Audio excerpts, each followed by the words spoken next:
Armando Hasoyungan, Biology and Medicine videos. Please make sure to subscribe, join the forum group for the latest videos. Please visit Facebook and Hasoyungan, and here please like. In this video, we will talk about the spinal cord. We know the spinal cord is part of the central nervous system with the brain. The spinal cord is connected to the brainstem, which then connects to the brain up on the top there. Now, the spinal cord is uniformly organized and is divided into 5 regions. Some people say 4. Either way, each of these regions have a number of paired of spinal nerves coming out of them.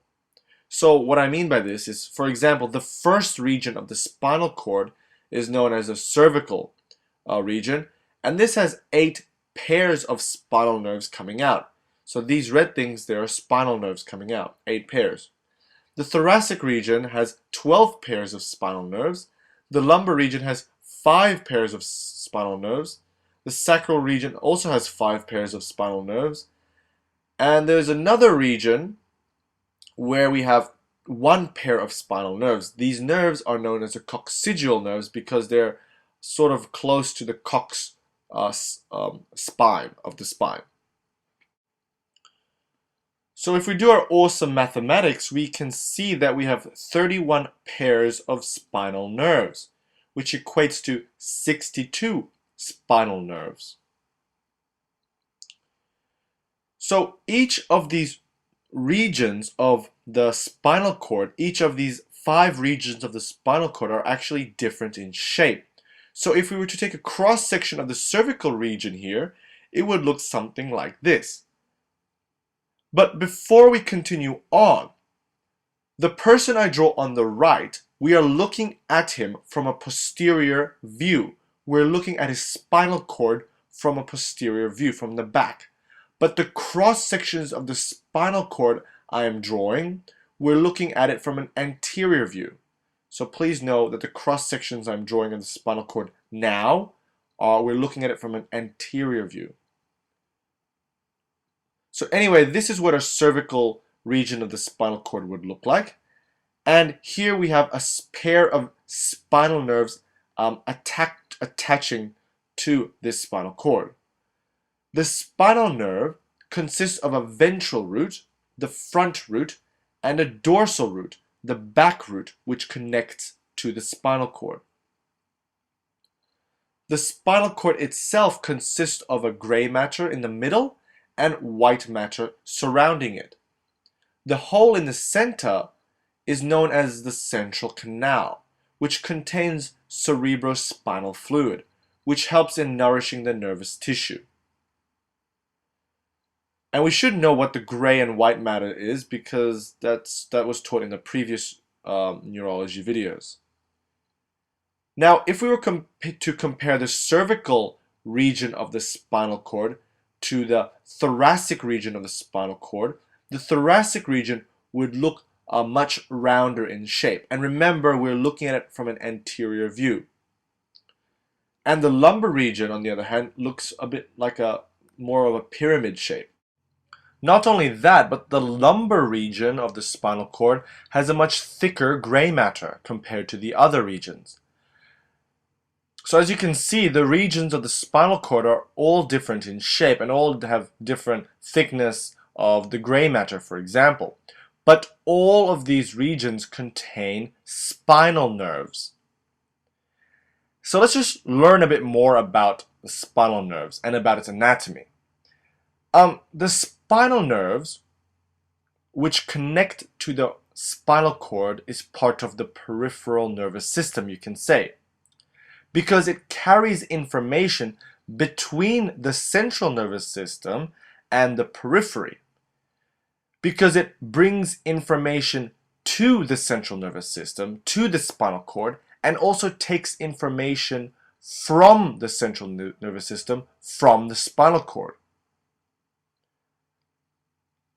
So let's just zoom into the spinal nerve here to learn a bit more about the anatomy. So here we have the spinal nerve. The nerve is surrounded by a membrane known as an epineuroneum. We also find blood supply here, and also many bundles of neuron which make up what's called a fascicle. The fascicle, if we pull one out, also consists of a membrane called the perineuroneum. Now, as mentioned, these fascicles, they contain many neurons. Let's just pull one out. Here we have a neuron, which is surrounded by an endoneuronium, another membrane. This neuron is also wrapped by Schwann cells containing myelin. And so this is a myelinated axon of the neuron. I hope that makes sense. And as we know, myelinated axons, they generate faster impulses. So now that we know a bit more about the spinal nerve, let's just go back to the spinal cord and look at what sort of membranes it have, and let's learn a bit more about its anatomy. By doing this, let's just take a cross-section of the spinal cord of the thoracic region. Now this spinal cord I'm drawing, which is part of the thoracic region, it can represent any section of the spinal cord, but I'm just drawing this for simplicity.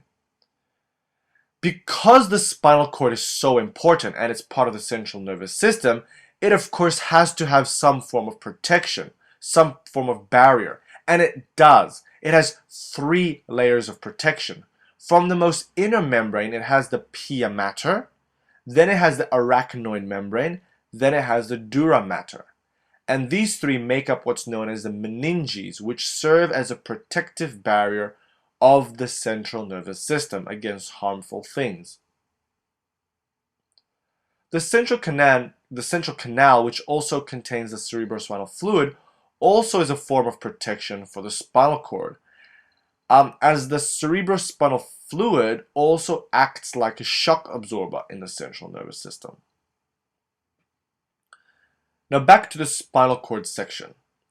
Coming out of each side of the spinal cord region, we have spinal nerves, right? We know that. To make this easier, we can draw a line here and say that the spinal cord is part of the central nervous system and the spinal nerves are part of the peripheral nervous system.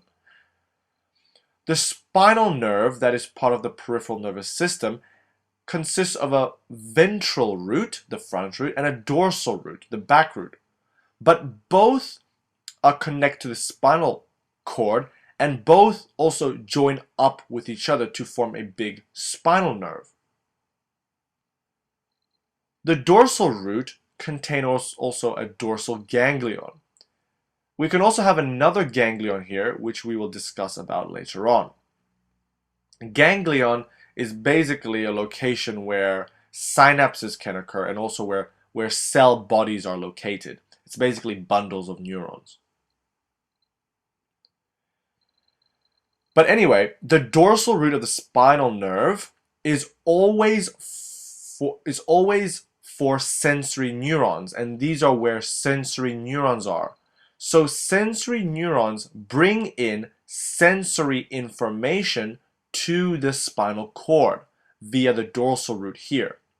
And then it will synapse with another neuron in the central nervous system, in the spinal cord, which this new neuron will then bring this sensory information to the brain or the brainstem or somewhere in the central nervous system for processing, for interpretation.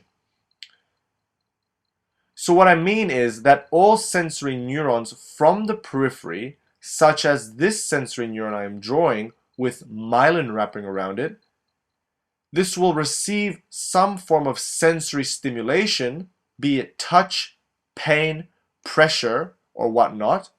This will bring this sensory information to the central nervous system through the dorsal root of the spinal nerve. The sensory neuron's body is located in the dorsal ganglion here.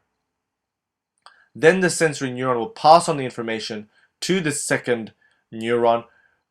The second neuron will then bring this sensory information to the brain or brainstem for processing, for realizing that there is some sensory information coming to the body. Now, if the dorsal root is for sensory neurons bringing in sensory information to the central nervous system, that means the ventral root is for the efferent neurons, for the motor neurons. So for example, signals or commands from the brain or brainstem will come down to a particular location in the spinal cord. And then these neurons will then synapse with efferent neurons here, also known as motor neurons, which will bring this command, this information, somewhere to a target tissue. Now, this efferent neuron, this motor neuron, is actually a somatic neuron, which means that it is bringing information or commands to initiate movement. So it's going to bring information commands to skeletal muscle for contraction, for example. And this neuron, therefore, is voluntary because we can control movement. It is a somatic neuron. However, there is another type of neuron, another type of efferent neuron that can bring information out of the central nervous system. This neuron will, in red, will actually stop over in this ganglion and synapse with another efferent neuron. This efferent neuron is, or motor neuron, is known as an autonomic neuron because it is part of the autonomic nervous system. It is controlled involuntarily. It will bring information or bring commands from the central nervous system to tissues, target cells and tissues such as cardiac muscle cells, smooth muscle cells, and certain glands or all glands, because we have no control over these types of cells. Now let's just look at it as a summary. We have the central nervous system where we have the spinal cord. And within the spinal cord we have neurons that carry sensory information and also carry commands within the spinal cord. Then we have the peripheral nervous system, which consists of two types of neurons. We have the sensory neurons and we have the efferent neurons, also known as the motor neurons. The sensory neurons bring information to the central nervous system, whereas the efferent neurons take information from the central nervous system to a target cell, to a target tissue, to the periphery. So here we're looking at the efferent neurons. So commands or information from the central nervous system will travel via efferent neurons. Efferent neurons can be either somatic, meaning that they are voluntary, or autonomic, meaning that they're involuntary. And this all depends on what type of target tissue or cell it's going to. So I hope you enjoyed this video. It's only an introduction to the spinal cord. I'll have another video that will go into a bit more detail, and it might be even easier than this one. So look forward to that. And I'll probably provide a link. Thank you for watching.